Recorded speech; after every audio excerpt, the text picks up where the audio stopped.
ഇത് കണ്ടോ? ഇത് കണ്ടിട്ട് നിങ്ങൾക്ക് എന്ത് തോന്നുന്നു? ഇതിന്റെ ഷേപ്പ് കണ്ടിട്ട് നിങ്ങൾക്ക് എന്ത് തോന്നുന്നു? എന്തെങ്കിലും പരിചയമുണ്ടോ? അതെ, ഇതൊരു ആമയാണ്. ഇത് ശരിക്കും കരയാമയാണ്. നമുക്ക് രണ്ട് തരത്തിലുള്ള ആമകളുണ്ട്, കരയാമ, പിന്നെ നമുക്ക് വെള്ളത്തിൽ കിടക്കുന്ന ആമ, അങ്ങനെയുള്ളതാണ്. ഇത് കരയാമയാണ്. ഇത് സാധാരണ നമ്മുടെ വീട്ടിലൊക്കെ ഇങ്ങനെ കയറി വരും. താഴെ കണ്ടമുണ്ട്. ആ കണ്ടത്തിന്റെ അകത്തുനിന്ന് ഇങ്ങനെ ഈ ചൂട് സമയങ്ങളിലൊക്കെയാണ് സാധാരണ ഇങ്ങനെ കയറി വരുന്നത്. അപ്പൊ നമ്മൾ ചെയ്യുന്നതെന്ന് പറഞ്ഞു കഴിഞ്ഞാൽ ഇത് വന്ന് റോഡിൽ കിടക്കും. റോഡിൽ കിടന്നു കഴിഞ്ഞാൽ പ്രശ്നം എന്ന് വെച്ച് കഴിഞ്ഞാൽ ഇത് നല്ല കട്ടി ഉണ്ടെങ്കിൽ നല്ല ഹെവി വണ്ടിയൊക്കെ വന്ന് കയറി വന്ന് ഇത് പൊട്ടിപ്പോകും. കാര്യം എന്ന് പറഞ്ഞാൽ 2 വീലർ അങ്ങനെയുള്ള ഒന്നും കുഴപ്പമില്ല. അപ്പൊ നമ്മൾ ചെയ്യുന്നത് ഇത് റോഡ് കടന്നു കഴിഞ്ഞാൽ നമുക്ക് ഇവനെ എടുത്തുകൊണ്ട് നമ്മൾ തിരിച്ച് ആ കണ്ടത്തിന് അവിടെ തന്നെ കൊണ്ടുവിടും. അപ്പൊ അത് സേഫ് ആയി മാറും. അപ്പൊ ഇടയ്ക്കിടയ്ക്ക് ഇങ്ങനെ കയറി വരും. ഇത് ചെറുതൊക്കെയാണ് കയറി വരുന്നത്. ഇത് ഇച്ചിരി ലെറ്റിട്ട് നോക്കുമ്പോൾ ഇച്ചിരി വലിപ്പമുള്ളതാണ്. എന്നിട്ട് പിന്നെ ഇതിനകത്ത് ഒളിച്ചു കയറി ഇരിക്കും. ഇതിനെ നമ്മൾ അറ്റാക്ക് ചെയ്യുമോ എന്നൊക്കെ പേടിച്ചിട്ടുള്ള രീതിയിലാണ്. എന്തായാലും നമ്മൾ അങ്ങനെ അറ്റാക്ക് ചെയ്യുന്നവരല്ലല്ലോ, അവനെ അറിയത്തില്ലല്ലോ നമ്മളെ, അല്ലയോ? അപ്പോൾ ഇവനെ കൊണ്ട് നമ്മൾ സേഫ് ആക്കി വിടുവാണ്.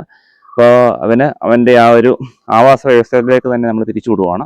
ഇത് കണ്ട് നോക്കിക്കോ, നിങ്ങൾ ഈ ആമയെ നോക്കിക്കോ. കണ്ടിട്ടില്ലാത്തവരൊക്കെ ഒന്ന് ശ്രദ്ധിച്ച് നോക്ക്. ഇത് പലതരത്തിലുള്ള ആമകളുണ്ട്. അപ്പം നിങ്ങൾ കാണുമ്പോഴൊക്കെ ഇതിനെ അവരുടെ ഒരു ആവാസ വ്യവസ്ഥയിലേക്ക് അതിനെ തിരിച്ചു കൊണ്ടുപോകണം. അറിയത്തില്ലല്ലോ, അവർ സേഫ് ആണെന്നുള്ള പറഞ്ഞ രീതിയിലൊക്കെയാണ് കയറി വരുന്നത്.